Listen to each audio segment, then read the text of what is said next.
Welcome back to the Deep Dive. Today we're taking a look at the incredible and ultimately, yes, tragic life of Natalie Wood.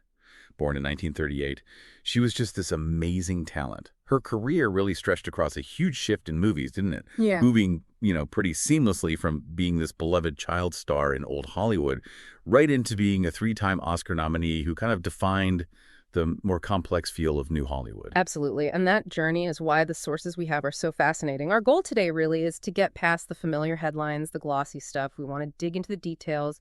We're focusing on, the documents, the testimony that outlines her career highs, which were traumatic, and her personal life, too, which was intensely complicated. That includes some really controversial and disturbing allegations that have come out more recently. And then, of course, there's the big one. Mystery around her death, her drowning in 1981, which is still so heavily debated. Yeah, exactly. We're trying to understand how her journey on screen sort of mirrored this huge change in how American women were seen. Yeah. Going from that sort of innocent domestic ideal towards sexual liberation, more modern independence. But like you said, we also have to face the fact that, well, decades later, after all the investigations, the police reports, changes to official records, the exact way she died, those final hours, are still officially listed as undetermined. It's like her whole life was this tension between control and maybe freedom. So yeah, let's try life and the genesis of a child star, 1938-1952. Right. So to really get a handle on the pressures that shaped Natalie Wood, you absolutely have to start with her birth name, Natalia Zakarenko. She was born in San Francisco. Her family background was Russian and Ukrainian. Her father was a carpenter, changed the name to Gurdon later. But the real driving force in her early life, that was her mother, Maria, or Musia as she was known. She had this incredibly powerful ambition for Natalie's career. Overwhelming is one word for it, maybe even ruthless, some sources suggest. And that idea of control, it started right away, didn't it? Even before she really had big speaking parts. The name change itself is a perfect example. It wasn't her choice or her family's really. It was RKO executives, David Lewis and William Goetz. They figured Zakarenko or Gurdon just sounded too, well, ethnic for American audiences back then. So they picked Wood, apparently to honor the filmmaker Sam Wood. This kind of simplifying, stripping away her background for the market. It really set the tone for how little control she'd have for a long time. Oh, immediately, yeah. Her career basically launched when she was tiny, just 4 years old. 1943, The Moon is Down. She made enough of an impression that the director, Irving Pichel, noticed her. He became sort of an early champion, advising the family on what roles to take. The sources really emphasize that Maria, her mother, wasn't just ambitious, she was relentless, making sure Natalie was always ready, always available, which, as we know now, often had a pretty serious psychological impact on her as a child. Yeah, that impact. There's one story from her early career that just stands out. It's pretty shocking. It really highlights the mindset back then. Natalie was only 7, filming Tomorrow is Forever in 1946. She needed to cry for a scene, a really tough one, apparently. And she just couldn't produce the tears, authentically. So her mother, Maria, the story goes, she took a butterfly and just tore it apart right in front of Natalie just to get that real traumatic crying reaction on camera. It's a horrifying story, just awful. But it does paint a very clear picture of the emotional world she grew up in. Performance was everything, even if it meant, well, damaging a child's well-being. But what's kind of amazing, despite that sort of forced trauma, is that her actual talent, her natural ability, it still came through so strongly. Totally. Orson Welles, who was in that same film, Right. famously called her a born professional. Mm-hmm. But he also said something else, something quite chilling. He said she was so good, she was terrifying. Mm-hmm. And he noted she acted from the heart. I mean, we have to stop there for a second. What does terrifying mean when you're talking about a 7-year-old actress? I think it points to this almost unnerving maturity and emotional depth that you just don't expect in a child. She wasn't just saying lines. She was somehow tapping into real emotion. Maybe, because her own life was so emotionally charged thanks to her mother. Wells saw that raw, almost unsettling ability to access deep feelings on command. Which is, the sign of a great performer, but maybe one under immense pressure. And the studios, they jumped on that talent right away. Her status as a top child star was really locked in the very next year, 1947, with Miracle on 34th Street, that Christmas classic. Playing Susan Walker, that skeptical little girl who has to learn to believe in Santa Claus, that made her a household name. A huge child star. She ended up making, what, over 20 films as a Yeah, kid? a huge amount of work. But even with all that filming, all the demands, there was still this legal structure, the studio system trying to exert some control, a protective kind in this case. California law back then said child actors had to have at least 3 hours of school every day, right up until they were 18. So that meant stopping production, which wasn't ideal for the studios. And what's interesting is she wasn't just going through the motions with school. She was actually brilliant. The sources say she was a straight A student. Really good at arithmetic, apparently. Director Joseph L. Mankiewicz, he worked with her on The Ghost of Mrs. Muir. He backed that up. He called her the smartest moppet he'd ever met. But she felt that pressure too, the pressure of the schedule. She said later she felt incredibly guilty that the whole crew was just sitting around waiting for her to finish her 3 hours of school. So she'd rush back to set as quickly as possible. Even her education felt tied to the studio's bottom line. Okay, so moving from being that huge child star to being a successful adult actor, that's a notoriously tricky path in Hollywood. So many don't make it. But Natalie Wood, she navigated that transition with a role that became absolutely iconic. Yeah, that moment came when she was 16. The film that really defined her image for that era, 1955's Rebel Without a Cause, with James Dean, Sal Mineo. And this wasn't just another role handed to her by the studio. This was like her first big act of professional rebellion. She really went after that part, didn't she? The sources say it was the first script she absolutely felt she had to do, and she had to fight her own parents over it. They apparently hated the idea of her being in a film about, teenage angst and delinquency. They thought it would wreck her clean image. Her fighting for it was a massive turning point. You can't overstate it. She basically forced her way into playing Judy, a role that tapped into something much deeper, more troubled than those sweet family films she'd been doing. Playing that character, the girl desperate for her father's approval, it instantly changed how people saw her. And bam, she gets an Oscar nomination for Best Supporting Actress. It just perfectly captured that whole feeling of restlessness among teenagers in the 50s. So you'd think that would be it, right? She'd established her agency, shown she could handle complex roles, but then she signs this contract with Warner Bros. After Rebel's success, and it quickly turned sour. The studio seemed stuck in that old way of thinking. They didn't quite know what to do with this complex, moody teenager she'd become on screen, so they tried to push her back into the same old box. Exactly. They started casting her in what she later called just a string of unsatisfying girlfriend roles, often opposite their other young male stars like Tab Hunter, films like The Burning Hills, The Girl He Left Behind.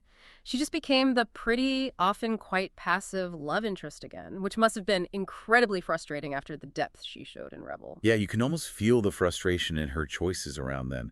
She tries to find better stuff, like Marjorie Morningstar in 1958, playing a young Jewish woman dealing with family expectations, social pressures, trying to figure out who she is in New York.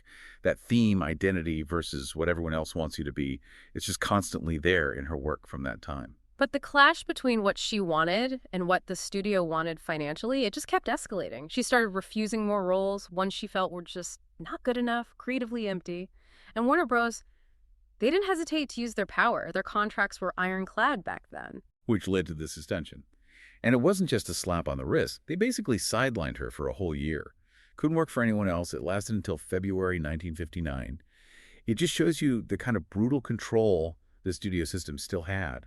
It stalled her career right when she should have been building on that Rebel momentum. It was a really difficult, unhappy period for her professionally. Yeah, it really highlights the difference between those old studio contracts and the more independent spirit that was starting to emerge.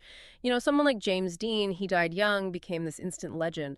But Natalie Wood was stuck with these contracts. They tried to dictate everything, and they could just shut down her career if she didn't play ball. And then a film like All the Fine Young Cannibals flopped around that time too, which didn't help matters at all, just added to the professional difficulty. Stardom and Personal Reckoning, 1961, 1969. So that career stall in the late 50s, it makes her comeback in 1961 even more dramatic. It wasn't just a comeback. It was like a career resurrection. And it seems like it was almost entirely down to one director, Elia Kazan, and the film Splendour in the Grass. Kazan was absolutely pivotal. The sources point out that when he first went looking for her, the sort of wise old heads in Hollywood had basically written her off. They had thought she was washed up because of the suspensions, the roles that hadn't worked out. But Kazan, He was a master of method acting, digging deep. He saw something the studio bosses were missing. And what he saw was incredibly perceptive. He said that behind her public image, the carefully constructed, well-mannered young wife front, he saw this desperate twinkle in her eyes. Yeah. He felt she had this true blue quality with a wanton side that is held down by social pressure, which is, a perfect description of the character Deanie Loomis she played. Yeah, and Kazan's whole approach was about pushing actors. He really made Natalie confront her own stuff, particularly, the sources say, her really difficult relationship with her mother and her own struggles around sexuality and repression. Her biographer, Suzanne Finstad, wrote that the process was intense, both thrilling and agonizing for Natalie. It pushed her to emotional places she hadn't gone before on screen. There's one scene where her hysteria is apparently so raw, Finstad calls it maybe the most powerful thing she ever did on film. It worked. The performance was just so authentic, the industry really took notice. Big time. She got nominated for everything: Academy Award, Golden Globe, BAFTA for Best Actress. This was the moment. She fully arrived as a major, serious, adult dramatic actress, no longer just the former child star. And 1961 wasn't even done with her. The same year, she stars in West Side Story, playing Maria, and that role fits right into the themes we've been talking about. Critics pointed out the links between West Side Story and Rebel Without a Cause, calling them both these sort of modern allegories based on Romeo and Juliet, capturing that restlessness of American youth. Right. We should probably mention, technically speaking, while she was amazing in the role, looked perfect, her singing voice was actually dubbed by the legendary Marni Nixon. But honestly, that detail didn't really matter in terms of the film's impact or her performance's cultural significance. It was huge. Oh, definitely. And her star just kept rising. Now, this is where we get to that record-breaking achievement. By the time she was 25, just a couple of years after Splendour, she gets her third Academy Award nomination, this time for Love with the Proper Stranger in 1963. At that point, that made her the youngest person ever to get 3 Oscar nods for acting, which is incredible. That record's been broken since by Jennifer Lawrence and Saoirse Ronan, but still, for the time, it was extraordinary. So she's absolutely top-tier Hollywood royalty through the mid-'60s. She's showing her range, too, doing big commercial hits, comedies like Sex and the Single Girl and The Great Race in '65. And in that one, The Great Race, she even got to use her background, speaking Russian for her character, Maggie Dubois. But even with all that success, the pressure, the scrutiny, it must have been intense. And she did hit a kind of weird low point in 1966. The Harvard Lampoon, famous for their sharp, sometimes mean humor, they gave her this award for Worst Actress of Last Year, This Year, and Next. Wait, hang on. This is when she's at the absolute peak of her fame, multiple Oscar nominations. Why on earth would she go and accept a Worst Actress award? Wasn't that just playing into their hands a huge risk? It was a massive risk. Right. But her showing up, it was actually kind of brilliant. It showed she had a sense of humor about herself, about the whole machine, that she wasn't overly precious. By going there, accepting it in person, she totally diffused it. The Harvard Crimson even wrote she was quite a good sport about it. It was this moment where she took control of the narrative, laughed at the system that was always trying to control her. Huh. That's actually pretty cool. But that moment of defiance, it came right before a really significant breaking point, didn't it? The stress after the film Penelope in 1966 just seemed to overwhelm her. She said later that making that movie was so awful. It made her break out in hives, and she felt this very real pain every day we shot. Just anguish. Yeah, that emotional toll led to a complete reset, professionally and personally.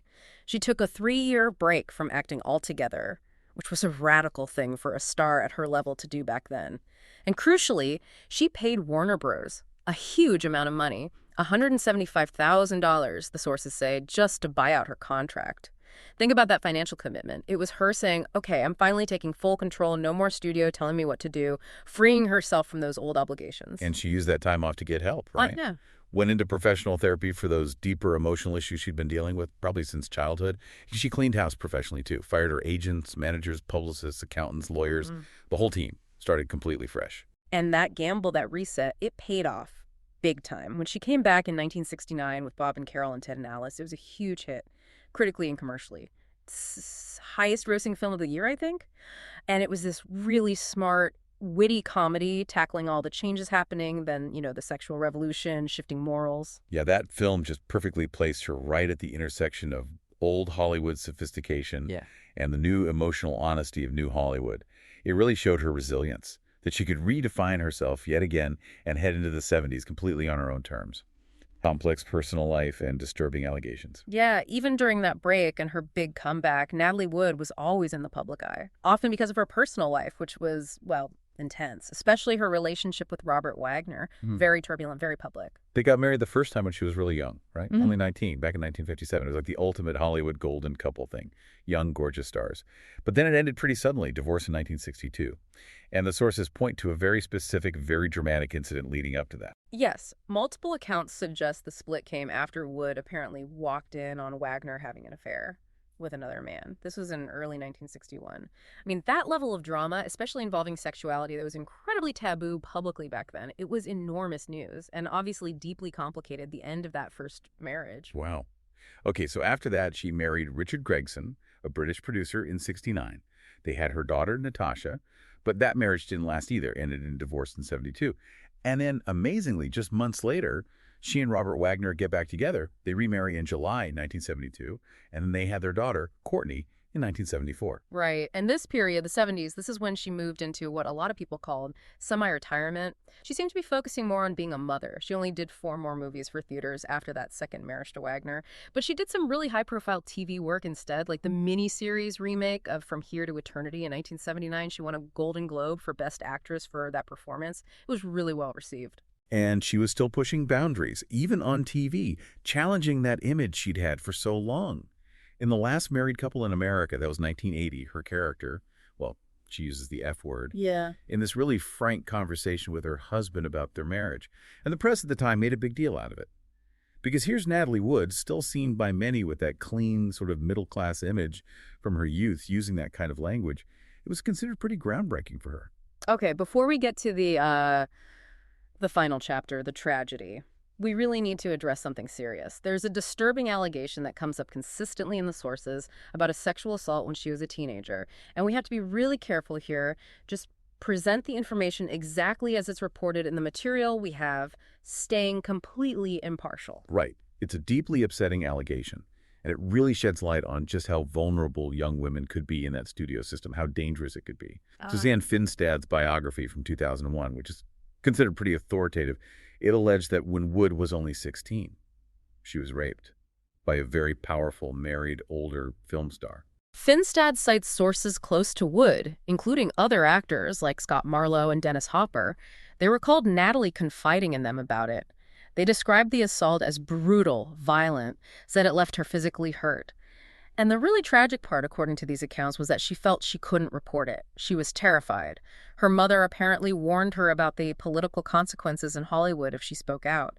She was reportedly so traumatized she'd physically shudder if the alleged attacker's name even came up. Her own sister, Lana Wood, added more specifics later. In podcast in 2018, Lana stated publicly that the attack happened at the Chateau Marmont Hotel during what was supposed to be an audition or meeting, and she said heartbreakingly that it went on for hours. And then Lana Wood named the person she alleges attacked her sister in her memoir, Little Sister, which came out in 2021. She identified Kirk Douglas as the alleged assailant. Now, it's absolutely vital we stress these are specific allegations made by her friends and family, reported in these sources. They paint a very grim picture of potential abuse and the kind of systemic intimidation that could exist within the very system that was making her famous. Okay, so that brings us, it brings us to the event that, for many people, has unfortunately come to define her legacy, overshadowing so much of her actual work, the tragedy of her death. At the time, November 1981, she was in the middle of filming a science fiction movie, Brainstorm, with Christopher Walken. Right, and the context of that film is important. Brainstorm didn't come out until 1983, posthumously. Because she died during production, they had to significantly rewrite the ending. Her character was basically written out of several key scenes. And in this really strange kind of echo of her early career, they actually brought in her sister, Lana Wood, to be a body double for a few remaining shots needed to finish the film. The movie was ultimately dedicated to Natalie. The circumstances of that night, November 29th, 1981, they remain one of Hollywood's biggest, most debated mysteries. She was on a weekend boat trip out to Santa Catalina Island on Robert Wagner's yacht, the Splendour. It was a 58-foot boat.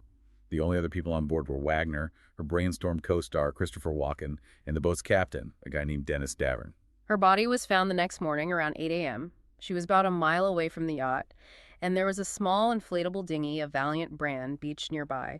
which suggested, maybe she'd been trying to use it for some reason. The autopsy that followed revealed some really critical but also ambiguous details. Yeah, the findings.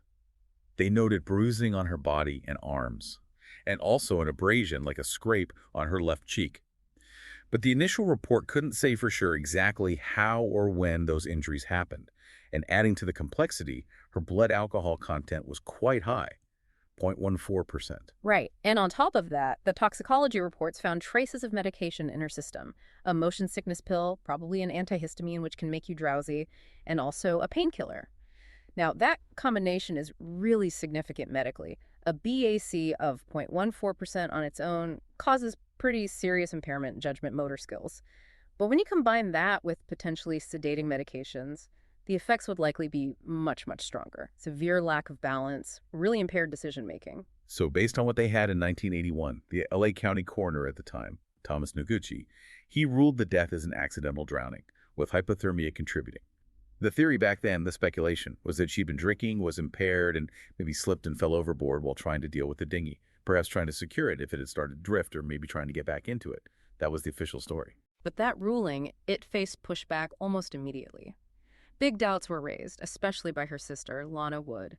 Lana was very vocal, insisting that Natalie had this deep-seated fear, a phobia really, of dark water, something from childhood. And crucially, that Natalie couldn't swim. Lana argued that Natalie would never have willingly left the yacht by herself in the middle of the night, especially not in a dinghy. And then there were the witnesses. Two people on another boat nearby. They reported hearing a woman crying out for help during those early morning hours from the direction of the Splendour. So you had these immediate contradictions. The official story versus her sister's insistence and these witness accounts. It meant the story just never really went away. Exactly, and it stayed like that, officially closed but always debated, for 30 years. Until November 2011 when the whole case was dramatically reopened. This happened after the captain of the Splendour, Dennis Davern, came forward.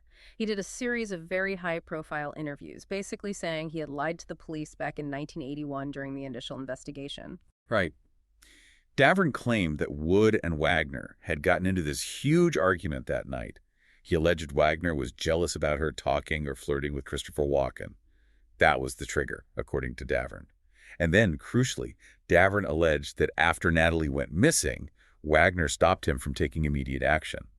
Said Wagner specifically told him not to turn on the searchlights, not to call the authorities right away. And Davern didn't stop there. He escalated his claims over time, eventually saying he believed Wagner was actually responsible for her death. He gave this really explosive statement to CBS News, saying that based on what he saw and heard, it looked to him like Wagner had shoved her away and she went overboard.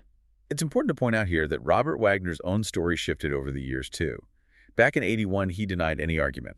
But later, in his 2008 memoir, Pieces of My Heart, he did acknowledge that, yes, he and Wood had argued shortly before she disappeared. Christopher Walken, for his part, cooperated fully with the renewed investigation. Authorities have consistently said he's not considered a suspect. So, with all this new information, the official status of her death actually changed formally in 2012.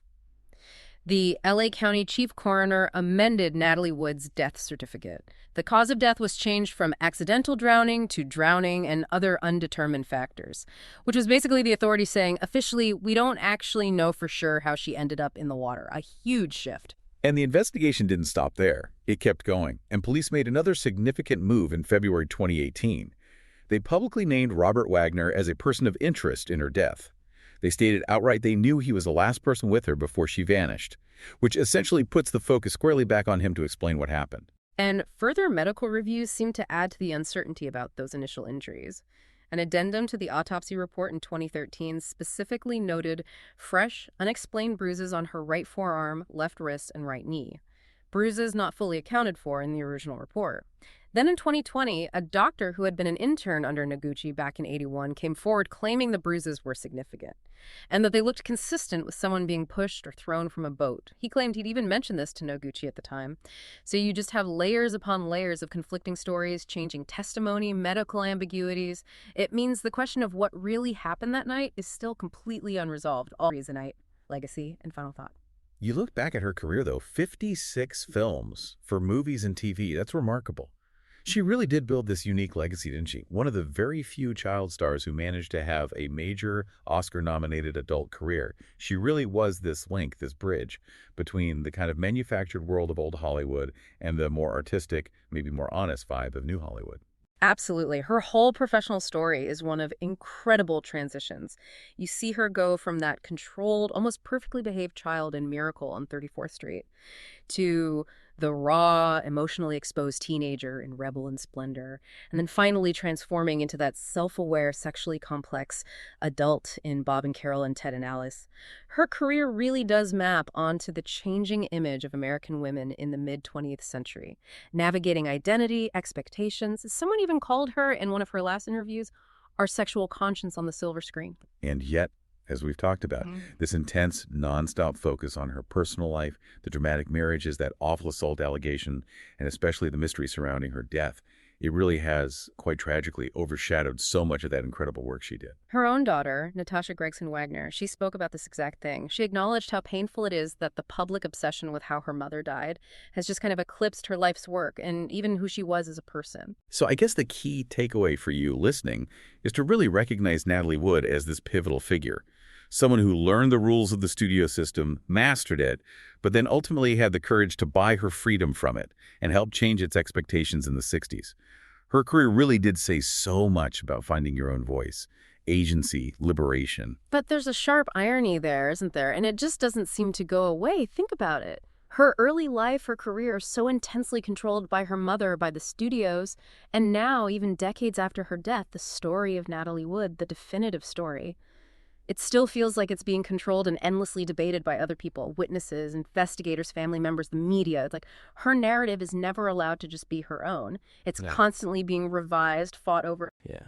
That endless public fascination, not just with her life, but specifically with the ambiguity of how it ended. Instead of focusing on the undeniable impact she made professionally, the groundbreaking work, it really does make you wonder, doesn't it? What is this ongoing scrutiny, this constant picking apart of the mystery, tell us about how Hollywood, maybe how we all ultimately treat our female icons, especially the vulnerable ones? Yeah. That's definitely something to think about long after we finish here.